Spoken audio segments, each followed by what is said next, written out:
சாபத்தை நீக்கி கொண்ட தலம். உலகத்திலே உத்தரகோச மங்கைக்கு அடுத்ததாக நம்முடைய ஆலயத்தில் தான் தாழம்பூ சாற்றி பெருமானுக்கு இங்கே வழிபாடு செய்கின்றோம்.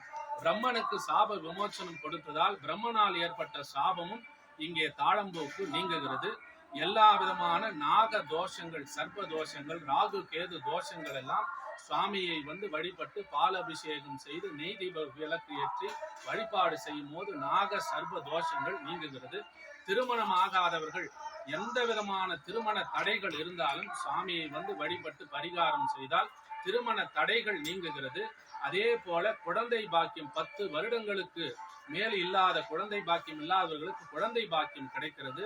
சூரியனும் அக்னியும் இங்கே தீர்த்தங்கள் உண்டாக்கி அவர்களோட நோயை போக்கி கொண்டதால் சுவாமி மீது அபிஷேகம் செய்த திருநீரும் அபிஷேகம் செய்த தீர்த்தங்கள் தீராத நோய்களை தீர்த்திருக்கிறது. ஒரு குழந்தைக்கு இருதயத்திலே ஓட்டை இருந்ததை கூட இங்கே சுவாமியுடைய தீர்த்தமும் திருநீரும் சரி செய்து பூரண குணம் அடைந்திருக்கிறார்கள்.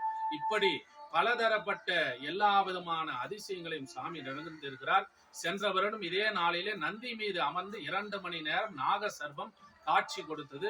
இப்பொழுது இந்த மங்களகரமான வெள்ளிக்கிழமையிலே மதிய நேரத்திலே பலமுறை நாங்கள் இதை பார்த்திருக்கிறோம். இன்று உலக மக்கள் தரிசனம் செய்யும் பொருட்டு இன்று 1 மணி நேரம் சுவாமி மீது அமர்ந்து நாகசர்வம் காட்சி கொடுத்திருக்கிற அற்புதமான தலமாக விளங்குகிறது.